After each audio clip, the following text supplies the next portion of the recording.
Speaklance English, everyday English podcast. Hi, everyone. Welcome to our English Conversation podcast. I'm Anna, and we're really happy you're spending your time with us today. And I'm Jack. Whether you're listening while commuting, relaxing at home, or actively studying English, we truly appreciate you being here. Yes, absolutely. And just to say, this podcast is designed to help you experience real, natural English conversations. Not textbook English, but the kind people actually use in daily life. Exactly. We'll speak clearly and a little slower than normal conversation, but we'll keep it natural. So don't worry if you don't understand every single word.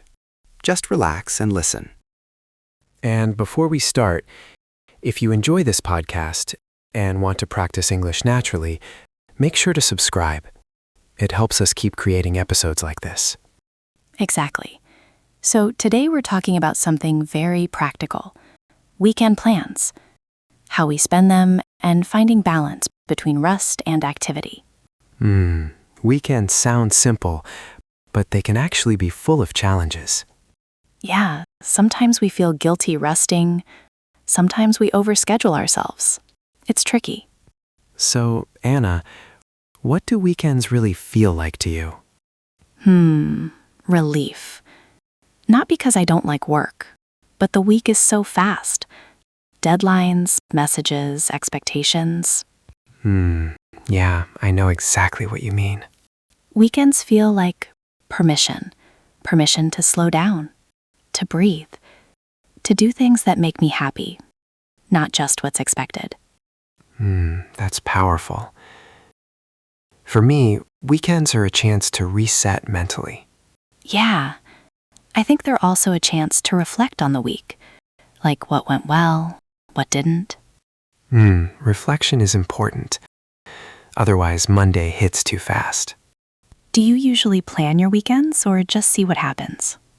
I'd say a mix. One main plan, but I leave space for spontaneity. Like, I might decide to go for a walk in the park, but leave the rest of the day open. Yeah, that makes sense. I like having at least one activity. Otherwise, the whole weekend feels wasted. Exactly. Busy doesn't always mean fulfilling. Yeah, sometimes I cancel plans because I just need quiet time. And that's totally okay. We all have different energy levels. Right. And even when I rest, sometimes I feel guilty, like I should be doing something productive.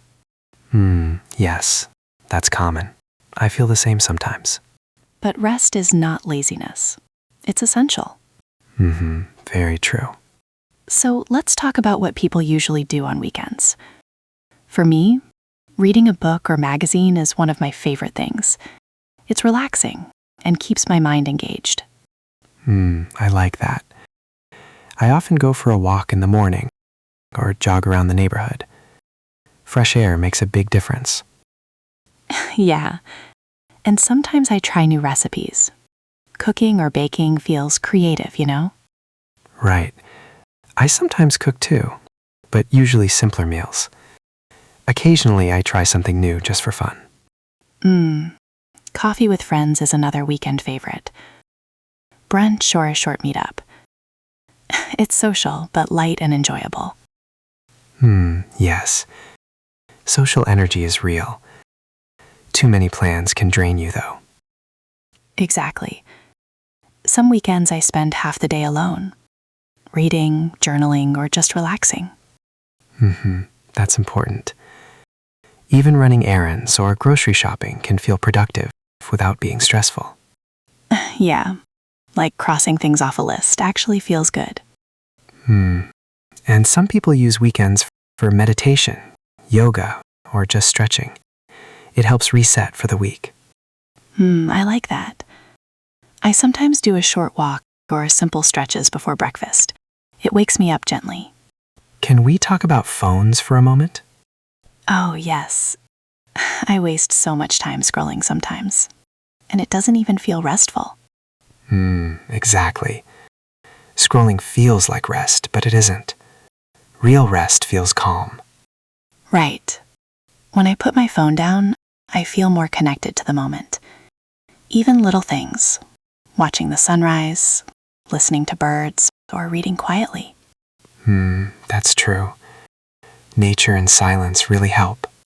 And weekends are also for reflection.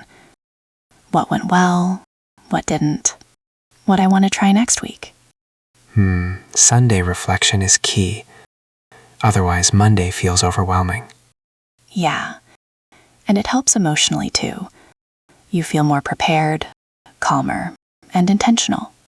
Listeners, here's a tip. When practicing English, describe your weekend. Not just activities, but feelings. Yeah.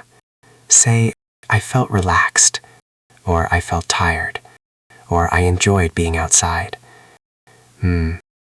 Adding feelings makes your English sound natural. And balance doesn't mean perfect scheduling. It means being aware of your energy and respecting it. Right. Small habits. A walk, reading, cooking, coffee with friends. They all add up to better weekends. Yeah. And don't forget, rest is part of being productive. Thank you so much for spending time with us today. We hope this inspires a calm, balanced weekend. And if you haven't already, don't forget to subscribe to our channel. It helps us create more episodes and support your English learning journey. Take care of yourself. Rest without guilt. Slow down when needed. Balance is a practice, not a perfect goal. We'll talk to you in the next episode. Bye. Bye.